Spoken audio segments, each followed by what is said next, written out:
Bonjour à tous. Un jour, quelqu'un m'a dit que je rentrais dans une guerre de communication en décidant de combattre la pédocriminalité organisée au-delà du jeu des illusions. Cela m'avait relativement exaspéré, comme si le combat ou la résistance ne pouvait se faire que sur le plan abstrait ou au seul niveau de la dénonciation. Aujourd'hui, je prends toute la mesure de ce fait. Je réalise à quel point la communication constitue le cœur de tout combat du bien contre le mal sur cette planète.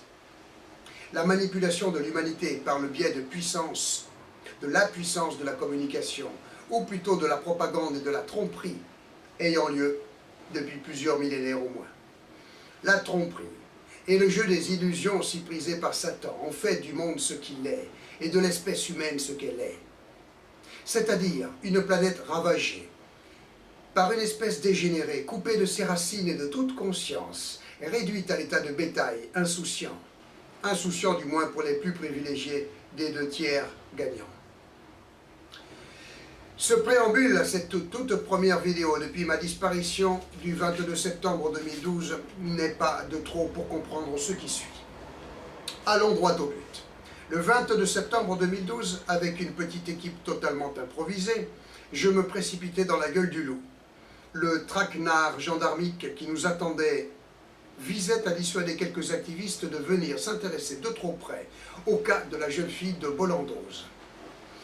Il est évident que ces gendarmes ne savaient pas que je faisais partie de cette petite expédition, de même que j'ai su, après, que certains d'entre eux n'étaient pas au fait du véritable objectif de leur zèle particulier de ce jour-là. Toujours est-il que le contrôle inopiné ne l'était en rien, même si notre ami Jérémy, aujourd'hui, défend la version des gendarmes d'Amancet, quant à l'opportune présence de 2 patrouilles sorties de nulle part pour nous serrer dans ce village de 300 habitants. Je rappelle brièvement le contexte de cet événement du 22 septembre 2012. Fin août 2012, Janet et moi revenions dans notre planque pour boucler notre dossier d'enquête sur le thème de la protection institutionnelle de la pédocriminalité de réseau, avec une dizaine de témoignages inédits de mamans victimes essentiellement. Le dernier dossier sur lequel nous avions enquêté était celui de Sandrine Gachadois, et notre dernière opération avait été d'approcher clandestinement ses enfants le 13 août 2012 pour tenter de récupérer un témoignage fort s'agissant d'enfants remis à leur bourreau par décision de justice.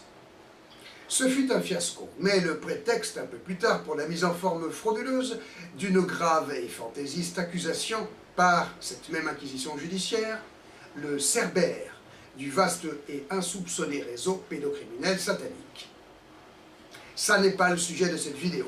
Pour ce thème précis, je vous renvoie au documentaire en 11 parties que Janet et moi avons pris soin de mettre en forme l'hiver dernier, que vous trouverez enfin et seulement dernièrement en ligne. Donc, courant septembre 2012, je recontactais un certain Jérémy Léhu, duquel je m'étais rapproché quelques semaines auparavant. J'avais entendu parler de lui, mais surtout d'un certain dossier qu'il suivait, s'agissant celui de la jeune fille de Bollandose, une jeune fille de 19 ans victime depuis sa plus tendre enfance d'un énième sous-réseau protégé comme tous les autres, situé en Franche-Comté.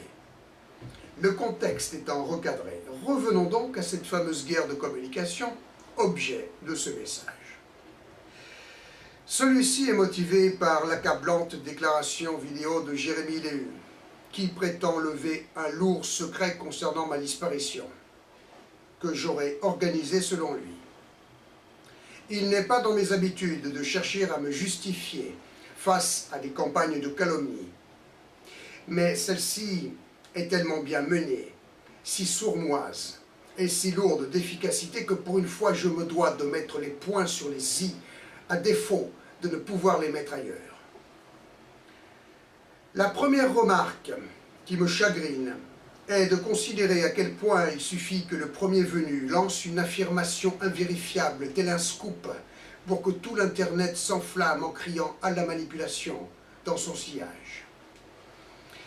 Je suis forcé de parler du premier venu car Ce brave garçon n'a d'audience sur Internet qu'à travers notre existence et notre histoire à Janet et moi, puisqu'à un moment donné, nous avons fait le mauvais choix de lui accorder quelque confiance. Pourtant, personne ne semble vouloir se demander si ce garçon ment, et si oui, pourquoi. La pensée qui vous vient très probablement à l'esprit sur le coup est de considérer ma réapparition soudaine sur la toile en cette occasion et seulement après la vidéo de Jérémie comme un aveu de ma prétendue culpabilité. Car cela prouve avant tout que je m'en suis effectivement bien sorti après l'épisode du 22 septembre. Merci pour ceux qui se sont réellement inquiétés. Ce qui n'est pas un secret pour quelques personnes depuis au moins un an, à commencer par le camp ennemi, qui a failli mettre la main sur moi une seconde fois entre-temps.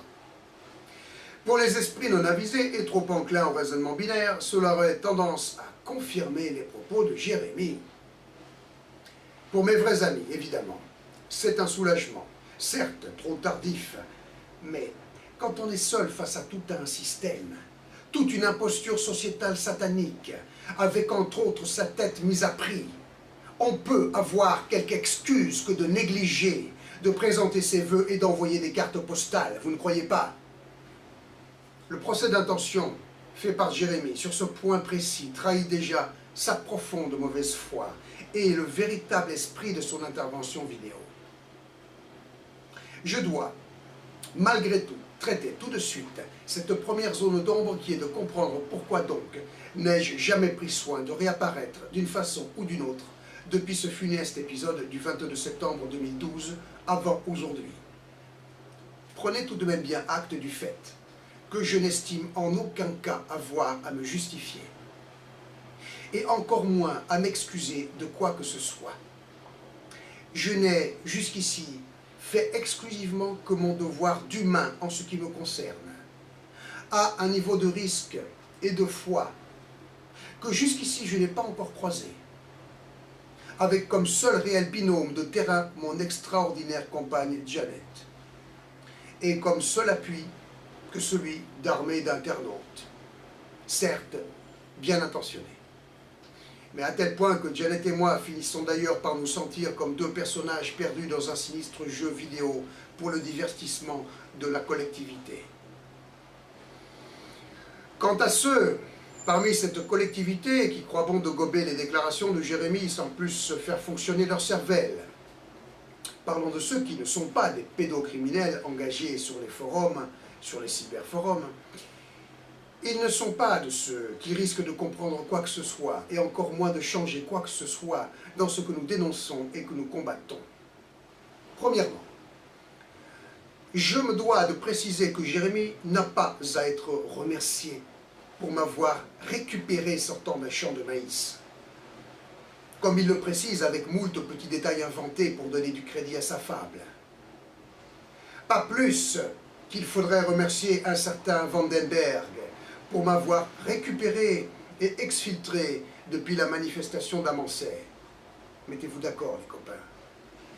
Depuis le début de cette histoire, ayant jusqu'ici, et pour des raisons que je vais développer plus loin, fait le choix de la garder en veilleuse, je vous avouerai n'avoir donc aucune prise sur les versions inventées par les uns et les autres à propos de ce qui serait survenu de moi après ma traque du 22 septembre 2012. Je ne vous livrerai jamais la vérité sur comment je me suis sorti de cette tragique aventure, pour la simple raison que nous sommes dans le hors-sujet, et surtout parce qu'il est hors de question que je livre des indications relatives à des personnes qui m'ont, contre toute attente, permis de m'en sortir. Mais ces personnes qui m'ont sauvé ne sont en aucun cas en mesure de s'en vanter sur le net, et je ne tomberai pas dans le piège d'en dire trop en voulant me justifier face aux élucubrations malveillantes transitant par un petit mental manipulé. Pour ce qui est donc de la version de Jérémie, pas moins intéressante certes que celle de Vandenberg, il faudrait pouvoir imaginer que j'ai pu me mouvoir avec tant d'aisance et sans précaution dans une zone quadrillée par les gendarmes avec un certain effectif engagé pour me traquer. Jérémie mentirait-il effrontément, comme Vandenberg ou tant d'autres? Pour quelle raison? Je vous renvoie à la question, et soyez attentifs, je vous prie. Si sa version était vraie, pourquoi diable la livrerait-il ainsi subitement, après tant de temps, juste pour soulager sa pseudo-conscience d'un prétendu énorme mensonge devenu insupportable avec le temps? À qui le prétendu énorme mensonge aurait-il, le cas échéant, porté préjudice? Au réseau pédosataniste ou à ses victimes? À l'inverse, à qui la prétendue révélation de Jérémie profite-t-elle et nuit-elle? Le ton se veut celui du gars trop intègre qui ne peut plus supporter de porter le trop lourd secret d'un mensonge crapuleux, avec l'emploi galvaudé de la notion d'honnêteté et d'aversion prétendu mensonge. Mais le fond de cette pathétique intervention, dictée sans aucun doute sous la menace par ceux-là même que nous dénonçons, est celui d'un pauvre type terrorisé qui vend son âme et trahit une cause que nul ne doit trahir. Une cause pour laquelle Janet et moi avons tout sacrifié, et pour laquelle nous, et nous seuls, nous risquons proprement jusqu'à notre vie, aujourd'hui sans doute plus que jamais. Dois-je rappeler que la vraie préoccupation au centre de tout ce tam-tam médiatique que j'aurais organisé concerne la vérité à propos de quantités invraisemblables d'enfants de tous horizons qui sont victimes des pires sévices qui soient, sous votre nez, avec la bénédiction et la participation de nos élites sociétales et dirigeantes. Cela, un garçon honnête n'aurait pas pu l'occulter subitement pour estimer avoir une crise de conscience à propos de ma pseudo-manipulation, sachant que le seul et unique effet d'une telle déclaration ne pouvait être que de me discréditer avec Janet, et ainsi de plomber sérieusement cette cause que jusqu'au jour d'aujourd'hui, j'ai été le seul, avec Janet, à porter jusqu'à un tel niveau d'engagement. Bref, il semble que le résultat recherché ait été obtenu, au moins jusqu'ici, et il est clair que notre pauvre garçon n'est pas l'auteur de cette astucieuse manipulation, car en fait de manipulation, il faudrait que vous tous preniez un peu de recul. Regardez à nouveau la vidéo du garçon à la crise de conscience. Il ne regarde pratiquement jamais l'objectif en face. Il éprouve l'irrépressible besoin de se réhydrater en permanence, sans même attendre d'avoir fini sa triste besogne. Cela est un signe de stress élevé. Et il est également possible que la déshydratation soit provoquée par quelques remontants nécessaires pour se donner du courage. Il commente ses mensonges avec une grossièreté déplacée, mais la matière fécale dont il parle avec dégoût et tant d'insistance concerne en fait sa propre trahison, ce que sa conscience ne peut occulter. Pauvre type, je n'aimerais pas être à sa place en vérité. Ceci dit, quant à savoir si sa version est crédible concernant ceux qui la défendent avec tant d'énergie sans plus chercher d'éléments, il aurait fallu commencer par se porter sur le terrain pour changer un peu, afin de se rendre compte de l'impossibilité d'un tel rebondissement. Bref, la question fondamentale qui suit serait de savoir, si il était vrai que je sois allé jusqu'à organiser ma disparition, sur base de quoi, premièrement, me serais-je appuyé pour monter un tel bateau? Le 22 septembre 2012, je me suis retrouvé seul, traqué en territoire ennemi, avec une préoccupation majeure et immédiate, rester libre et donc survivre, et ce qui venait de se produire, comme ce qui m'avait porté à Bolondoz ce jour-là, n'était pas une farce, et encore moins la préparation d'un coup tordu de ma part. Ceci dit, si j'avais cru bon de rebondir ainsi à un tel coup dur, s'agissant de ma traque, en ayant échappé par miracle, quel aurait bien pu être mon but en organisant ma disparition? Me rendre intéressant, sans plus pouvoir communiquer, puisque ce fut mon choix. C'est un non-sens. Et j'estime en outre avoir traversé ma crise d'adolescence. Planter la cause pour me mettre au vert? refaire une vie plus normale, plus supportable. Je vous mentirai à mon tour, en affirmant que cela ne m'a jamais traversé l'esprit, mais plutôt dernièrement en fait, car l'écœurement que j'éprouve n'a pas d'équivalent face à l'éternelle trahison. Car quand ça n'est pas quelques pseudo-résistants, ce sont des prétendues mères victimes qui trahissent, à commencer leurs propres enfants, par seule lâcheté. À de trop rares exceptions prêtes, comme celle de Sandrine Gachadois, également discréditée par certains propos parfaitement déplacés de Jérémy. Je suis également profondément dégoûté par cette écrasante stupidité collective qui permet toujours aux satanistes de triompher avec leur jeu d'illusion, leur propagande facile, en faisant passer ceux qui osent les affronter pour des escrocs ou des détraqués mentaux. Mais sachez bien que ce n'est pas pour votre collectivité dite humaine que je me bats aujourd'hui. Elle n'en vaut pas la peine. Même si je prends en compte que ce qu'elle est de si profondément méprisable n'est que le fruit de plans de contrôle appliqués depuis des millénaires à travers de formidables matrices désignées de civilisation. Comprenne qui peut. Non, je me bats pour la vie sur Terre, que cette collectivité participe si joyeusement à détruire frénétiquement. Je me bats, malgré tout encore, pour vos enfants martyrs, et ceux qui sont appelés à le devenir, ou à devenir des LGBT dégénérés. Car si l'humanité ne change pas, très vite et radicalement, grâce au combat d'une minorité active qu'il convient de rallier et de mettre en ordre de résistance, ça n'est pas seulement cette triste espèce égotique et dépravée qui est perdue, mais à cause d'elle, tout ce qui vit sur cette planète ravagée. Alors je tente d'influer encore sur cette collectivité dite humaine, actionnée pour la destruction du vivant au profit de l'industriel et de l'artificiel luciférien, à travers le réveil d'une minorité. Les abominations commises massivement sur les enfants de votre collectivité, sous votre nez, devraient être, selon moi, quelque chose qui devrait enfin faire sortir de leur léthargie ceux qui ont encore une conscience et un tant soit peu de courage, et enfin les faire réagir. C'est ainsi que je voudrais faire réagir celles et ceux parmi vous qui ne sont pas encore totalement zombifiés, déshumanisés, dépravés, dégénérés. Ceux qui ne prônent pas la passivité New Age ou ne font pas l'obscène apologie de la prospérité. Méprisable non-sens collabo quand le seul discours viable est celui du combat.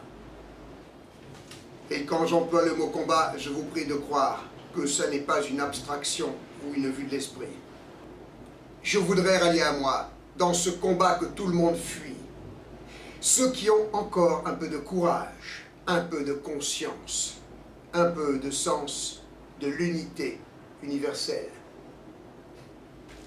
Tout le monde ne va pas comprendre ce que je viens de dire, mais mes propos ne sont destinés qu'à une infime minorité, hélas, que du reste, je n'ai pas encore identifié. Je vous avouerai que Janet et moi, nous sentons bien seuls, atterrés de ne pas réussir à mobiliser de volontaires pour ce combat pour la vie, ou pour les enfants martyrs, les vôtres.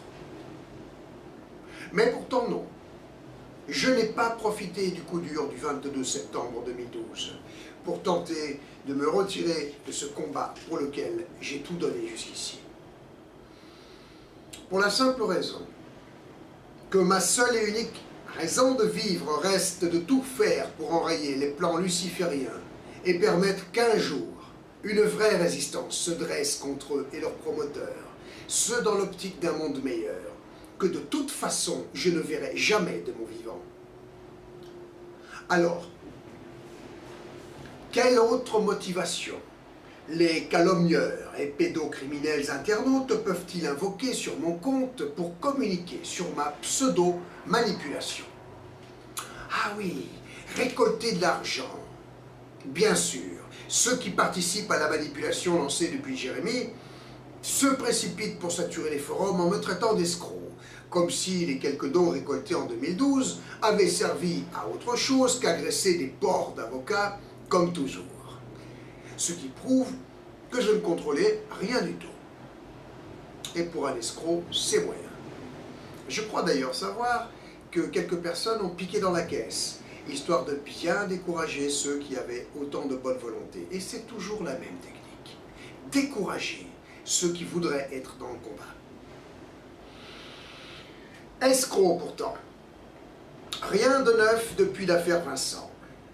Mais j'aimerais bien que vous me listiez les escrocs qui ont cru judicieux de rentrer en clandestinité, de risquer ainsi leur carcasse pour une cause dont personne ne veut entendre parler, comme si une telle position pouvait permettre de se faire du fric.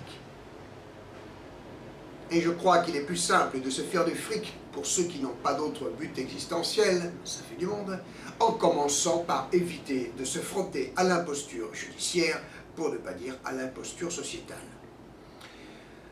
Alors si j'avais été dans cet état d'esprit, ça n'est même pas à l'époque de l'affaire Vincent, quand j'ai choisi de rentrer en clandestinité pour sa cause, que la question se serait posée. Mais du temps où, jeune sous-officier de gendarmerie, j'ai fait le choix de démissionner après m'être interposé à une gravissime agression commise par mes collègues et supérieurs sur un jeune Surinamien de 15 ans en Guyane française. Et les salopes qui affirment avoir quelques dossiers sur mon compte, en affirmant également que j'ai été viré de la gendarmerie, pourraient-elles enfin mettre en ligne leurs dossiers et expliquer comment, si j'avais été viré de la gendarmerie, j'aurais pu faire pour me faire muter au premier RPIMA de Bayonne, unité hautement spécialisée.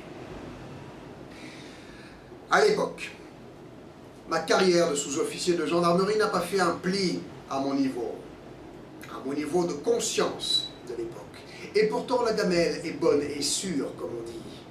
Alors quel moyen pour celui qui n'a d'autre but existentiel, et je le répète, que de faire du fric, que de commencer à préserver sa carrière, et avant tout donc de fermer les yeux et d'accepter, comme tout le monde, la compromission. Merci à ceux qui osent me traiter d'escroc, de bien vouloir commencer par présenter leurs états de service et à développer un peu plus sérieusement leur point de vue. Non, le choix du fric et du confort facile concerne ceux qui préfèrent participer à la bonne marche de cette monstrueuse imposture sociétale en s'en trouvant tous les justificatifs d'usage.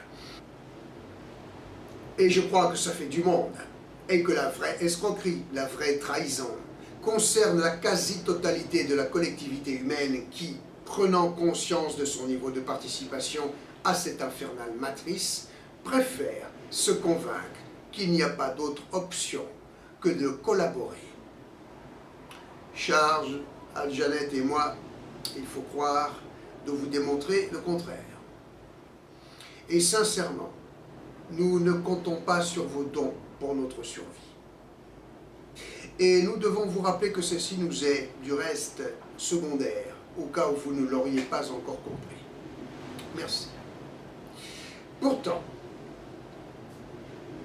pour monter quelque opération clandestine à même de prouver une bonne fois pour toutes la réalité des réseaux pédosataniques, pour reprendre les termes des imposteurs de magistrats, qui ont monté leur dernière accusation contre Jeannette et moi, quelques subventions auraient été plus que bienvenues. Et oui, les magistrats pédosataniques, suite au traquenard du 22 septembre, auquel je n'ai réchappé que par pur miracle, ont alors découvert quel était mon véritable projet, qui consistait à m'inviter dans une de leurs joyeuses soirées ou parties de chasse à l'enfant, arme à la main et caméra vidéo sur le casque. Voilà, l'essentiel est dit. Et nul préjudice, puisque les premiers informés de mes vrais projets ont été les pédocriminels sataniques eux-mêmes et leurs protecteurs, après un certain 22 septembre 2012. Donc l'ennemi s'est quelque peu inquiété et a appliqué sa terreur d'inquisition généreusement, pour traiter la menace le plus radicalement possible, d'où la croustillante manipulation judiciaire sur fond de prétendues associations de malfaiteurs ayant en objet un multiple enlèvement de mineurs. Puis dernièrement, ayant intercepté notre vidéoconférence en 11 parties que nous avions expédiée à des partisans l'hiver dernier, bien avant donc qu'elle ne puisse être publiée, c'est une astucieuse campagne de discrédit qui a été lancée à travers notre ami Jérémy et son scoop sur ma prétendue manipulation, histoire de couper l'herbe sous le pied de notre contre-offensive vidéo. Et si vous prenez le temps de la regarder, vous comprendrez en quoi elle dérange. Je reviendrai donc sur l'histoire de cette vidéo et de sa non-parution un peu plus loin. Ceci dit, je ne vous garantis pas que je ne serais pas allé, s'il le fallait, jusqu'à organiser réellement ma disparition et le tam-tam qui en a suivi, sachant que cela pouvait, en désespoir de cause, maintenir les projecteurs de façon indirecte sur Joy, la jeune fille de Bollandoz. Car ma disparition, présentée comme une manipulation par notre ami Jérémy, a eu l'effet indéniable de braquer les projecteurs non seulement sur l'insoupçonnée configuration de protection institutionnelle de la pédocriminalité de réseau, mais plus précisément de braquer ces projecteurs sur le cas de cette jeune fille, de ce témoin victime qui avait trop parlé et pour qui les chances de survie s'en trouvaient donc plus que réduites. Donc, si on devait définir à qui aurait porté préjudice ma prétendue manipulation et à qui elle aurait servi, force est de constater que cet événement a porté un coup au réseau et très certainement évité à Joy de se faire trucider. Car dois-je vous rappeler que l'imposture judiciaire satanique après la conférence du 20 octobre 2012 à Amancet, organisée par Janet, s'est rabattue sur l'option du simulacre d'enquête sur l'affaire Joy, sa mise à mort étant devenue une option trop maladroite. Mais au fond, peut-être que tout le monde s'en fout également, que cette malheureuse puisse se faire dépecer lors d'une dernière soirée, devant une caméra, pour avoir osé tenter de dénoncer le sous-réseau local. Peut-être que les états d'âme égotiques des pauvres types qui se sentent lésés par ma prétendue manipulation ont plus d'importance que le sort de cette jeune victime. En tout cas, c'est ce qu'il ressort des forums. Et sur ce coup-là, je vous laisse imaginer quels commentaires je voudrais faire, mais je préfère garder pour moi. Communication oblige. Mais je rappelle à ceux qui, d'une part, ont un cerveau, et d'autre part, ne sont pas insensibles au sort de Joy, pour la nommer, témoin victime que le crime organisé ne risque pas de reconnaître comme tel, qu'il convient à vous tous de maintenir sur elle la lumière des projecteurs et de la protéger en parlant le plus possible. Au moins, n'en déplaise à Jérémy et ses donneurs d'ordre. Rappelez-vous que seul le bruit et la lumière, tant qu'ils sont un tant soit peu maintenus, ont dans certains cas, comme celui-ci, le pouvoir, limité certes, de garder en suspens les abominations des pédocriminels sataniques. Et veuillez bien remarquer en passant que les consignes que vous donne Jérémy au sujet du silence à observer au propos de Joy sont justement celles qui servent l'Inquisition et qui sont imposées systématiquement par les baveux et les autres traîtres. Sur ce point, Jérémy se mange les paroles, voulant dire, sans arriver à le dire clairement, que le bruit occasionné autour de Joy lui porterait bien plus de préjudice que le fait de rester la proie du sous-réseau du DOOPS, dans une indifférence et une omerta totale. C'est le même genre de discours putride que les pédocriminels virelant les institutions tiennent systématiquement en expliquant que faire du bruit sur la situation d'un enfant violé nuit à sa tranquillité psychologique et son épanouissement, bien plus que le fait de se faire régulièrement sodomiser par son géniteur.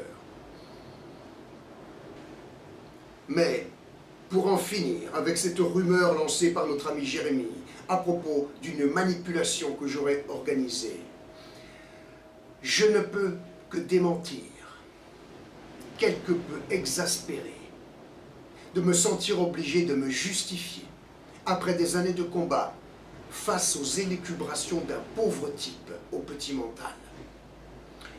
La seule chose que j'ai été capable de faire suite au 22 septembre 2012, ça a été de survivre, terré dans un trou, misérablement, sans même pouvoir éviter à Janet de se faire prendre dans les griffes de l'Inquisition. Car en suivant le raisonnement jusqu'au bout de certains cybercommentateurs anonymes décidément très inspirés, j'aurais donc exposé ma propre compagne, juste pour faire parler un peu de moi. Merci de me tenir de tels égarements. Alors, cette question, pourquoi n'ai-je donc pas réapparu avant? Premièrement, tant que Janet était entre les griffes de l'ennemi après son arrestation du 23 octobre 2012, cela aurait aggravé la situation et probablement déclenché le pire contre elle, un pire auquel elle a échappé de peu.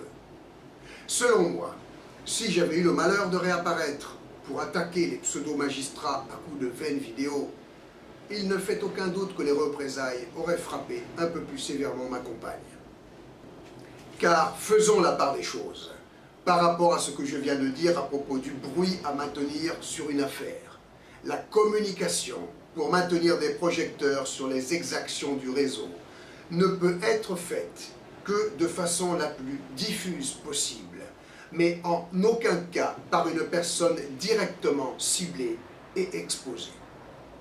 En ce qui me concernait, le fait que Janet était entre les griffes de ce service d'inquisition judiciaire revenait en pratique pour moi à être exposé personnellement aux représailles à travers ce qui pouvait être fait à Janet.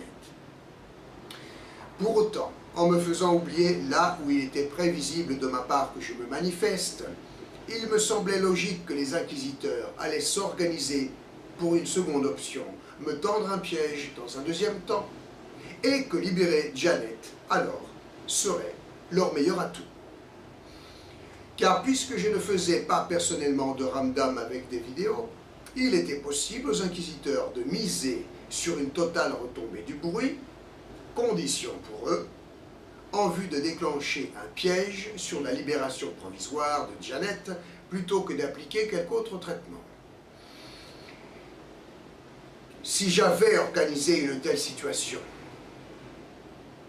suivant les pseudo-révélations de Jérémie, dites-moi donc quel meilleur sujet aurais-je pu avoir que celui de l'incarcération de Janet pour tenter de remonter mes troupes, pour reprendre les termes de certains détracteurs, bien en verbe. J'ai dû ronger mon frein, plonger dans un désespoir destructeur et attendre encore et encore pour déjouer le piège qui finalement était tendu autour de la liberté provisoire de ma compagne.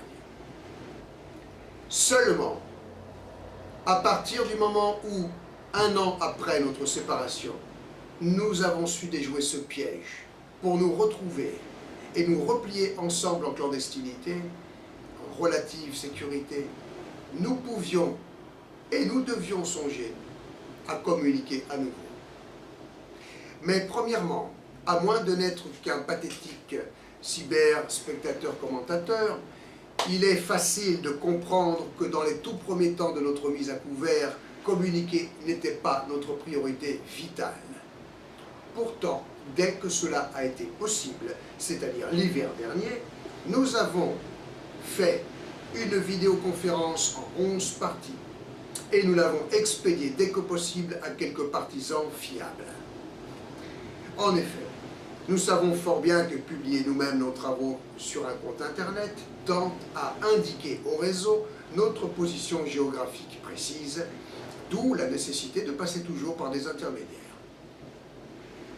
Mais cette vidéo n'est jamais sortie jusqu'ici. Seul l'ennemi a été informé de son contenu.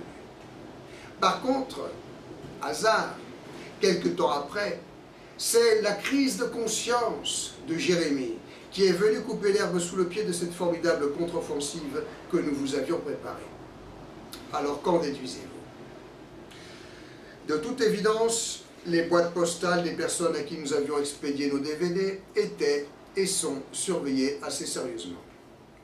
Dès lors que notre contre-offensive était interceptée par le réseau et que Janet ne pouvait plus être retournée contre la cause, comme le contrat le lui avait été proposé, il importait au réseau de réagir et de tenter de discréditer tant notre couple que la cause que nous servons. Janet n'étant plus à la merci de l'Inquisition pour être retournée contre la cause, restait Jeremy qui ne risquait pas de faire un pli. Pourtant, quand je l'avais rencontré en été 2012, je l'avais mis en garde à propos de cette erreur fondamentale sur laquelle je me permets de vous interpeller pour finir. Nul ne peut résister à visage découvert en ayant une vie sociale normale. Et qui le fait finit par se faire instrumentaliser pour faire le jeu du réseau, ne serait-ce qu'au niveau du jeu des illusions. Jérémy, probablement un garçon honnête dans le fond, même après son incarcération et la crapuleuse mise en accusation qu'il partage avec nous, a commis cette tragique erreur. Celle de rester à la merci du crime organisé que nous entendons dénoncer et combattre, et plus précisément de l'imposture judiciaire. Janet, en septembre 2013, a fait le bon choix, celui qui permet de ne pas vendre son âme, de ne pas trahir, en particulier tous ceux pour qui nous combattons, à savoir en premier lieu les enfants martyrs. Rentrer en clandestinité et afficher cette opposition, quel qu'en puisse être le prix à payer au final, est le seul moyen de pouvoir résister sans devenir l'instrument de la monstrueuse matrice. Le seul moyen de préserver son âme, sachant que c'est bien nos âmes à toutes et à tous qui semblent être le réel enjeu de toute l'histoire de l'humanité. Maintenant que vous avez ma version des faits, je ne vous dirai pas que c'est la parole de Jérémy contre la mienne, mais tout un système satanique contre les efforts désespérés et surhumains d'un couple trop isolé pour le mettre en lumière. Choisissez donc votre camp. Et si vous vous sentez le courage d'un résistant, hors du cirque de la cyber-résistance, privilégiez donc le port de la cagoule, en prenant grand soin de ne jamais vous faire repérer par l'œil, ou rejoignez le maquis. Au moins, le misérable exercice du collaboralisme de Jérémy nous aura permis de formaliser ce point. Merci et à bientôt.